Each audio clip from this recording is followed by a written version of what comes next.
everybody, Dr. Diane, your chronic illness expert here, talking today about root causes of numbness and tingling. We're talking about important and advanced root causes. In last video, we went over some of the basics of what to think about when we're thinking about random numbness and tingling in the body. So make sure you watch that. Make sure you subscribe to the channel to get all of the videos on numbness and tingling coming out this month. This is the focus of the month, getting to that root cause of numbness and tingling. Because numbness and tingling, we always want to rule out the bad things like we talked about in the last video, but most of the time, numbness and tingling are ways of your body talking to you and giving you information that something is out of balance. And it's your body's way of saying something's out of balance, and it's important to listen to figure out what it is. But where to begin, especially if you go to the basics and you do the things like go to a neurologist, rule out those big, bad, scary things. For most people, it's not the big, bad, scary things. Then what? That's why this month is so important. That's what we're doing this month. So essentially with numbness and tingling, beyond those big, bad, scary things that you're going to rule out, we want to consider anything that inflames the nervous system. Anything that inflames the nervous system can essentially cause numbness and tingling potentially. So what's going to inflame the nervous system? Two of the biggest categories are toxins and infections.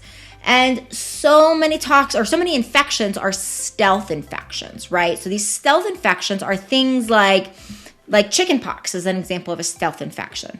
You have chickenpox as a kid, at least for those of people that are in my age range have, and then essentially it still lives in your body. Later on, you could get stressed and you could develop shingles. Same infection, right? So a stealth infection is something that the body generally can clear from active, but it kind of stays dormant. It actually lives oftentimes in our nervous system, which is interesting because we're talking about numbness and tingling. No accident there. And essentially these infections live in our nervous system oftentimes, and they can reemerge. They don't just live only in our nerves. They can live other places too. But essentially, so some of these infections are things such as Lyme disease, such as Marcon, such as Bartonella, such as Rocky Mountain spotty fever, such as herpes, such as HPV, such as EBV, CMV, all these different viruses, parvoviruses. And I'm probably using a lot of big medical jargon words that you haven't heard.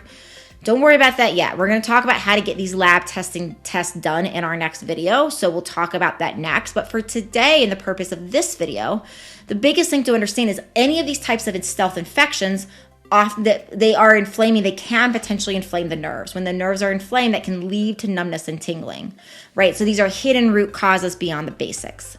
We also want to consider toxins. Mold toxins seem to be the worst type of toxins that I have seen to really inflame the nerves. But metals I've seen cause problems like numbness and tingling. Glyphosates are a pesticide, part of the Roundup family, and I've seen clinically problems with numbness and tingling and glyphosates as well. I've even seen gluten and a gluten sensitivity in people that are not even celiac. So I had one patient, for example, who had crazy face tingling, like it was driving her nuts. It would keep her up at night. 3 weeks of being off of gluten, never had face tingling again. She was tested for it. She was tested for celiac disease. A lot of the common tests are not the types of tests that are going to actually show us if somebody has a sensitivity for certain things. There's a couple hundred ways we can actually react to gluten. So oftentimes people are doing a celiac panel. If that's negative, maybe they get a basic gluten sensitivity test, and oftentimes that's missing the problem. So we want to be very, very careful about that, because foods and food reactivities, and particularly gluten, but I've seen food allergies across the board contribute to a level of numbness or tingling, particularly that tingling. So those are some of the basics: food reactivities, toxins, chronic hidden infections from the standpoint of they're not really basic. The more advanced root causes here. Go back to last video and we did talk about some of the more basic root causes. Now, in our next video coming up here, we're going to talk about missing lab tests for missing lab tests from numbness and tingling, So again, just make sure you remember that our masterclass of the month is on this topic.